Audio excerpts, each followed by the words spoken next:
নির্বাচন 400 অনেকগুলি হয়েছে, কিন্তু 433টা পুলিং বুথে সম্পূর্ণভাবে ভোটটাকে লিক করা হয়েছে, লুট করা হয়েছে, সেখানে মানুষ ভোট দিতে পারেনি।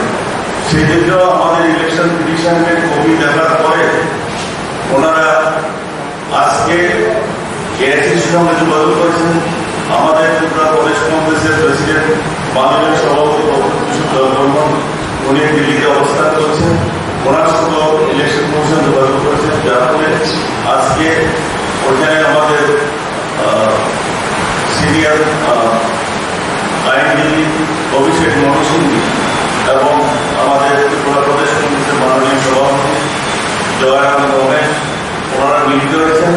ওনাদেরকে ইলেকশন কমিশন কালকে ওনাদেরকে অনুরোধ করেছেন ইলেকশন কমিশনের ওনাদেরকে আবার শুনবেন, অভিযোগগুলি আবার পুনর্বিবেচনা করবেন।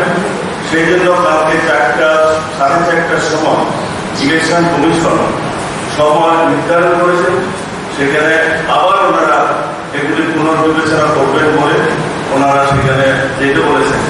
এবং আমরা আশা করি আমাদের পিটিশন সুপ্রিম কোর্টে পেন্ডিং আছে এবং আমাদের দাবি যদি না মানা হয় আমরা সুপ্রিম কোর্ট থেকে আমরা পিছিয়ে আসবো না। এবং কালকে আমরা আশা করি ইলেকশন কমিশনের ওদের সুবুদ্ধির উদ্যোগ হবে, ওনারা ইম্পার্শিয়াল ভাবে ইলেকশন কমিশনের যে বৈজ্ঞান, এটা যে একটা নিরপেক্ষ আমাদের অর্গানাইজেশন, সেটার বৈজ্ঞান কথা মনে রেখে ইলেকশন কমিশন এই 433টা পুলিং বুথে পুনর্নির্বাচন দরকার বলে আমরা আশা করছি। এবং আপনাদেরকে আমরা বলে রাখছি কালকে 4:30টার সময় আমরা অন্তকে এইটুকু আমরা মনে করি এটা আমাদের আরেকটা জয় যে ইলেকশন কমিশন সিদ্ধান্ত নিয়ে বলেছিল 168টা বুথের পুনর্নির্বাচন হবে, আমাদের বাকি দাবিগুলিকে অগ্রাহ্য হয়েছে।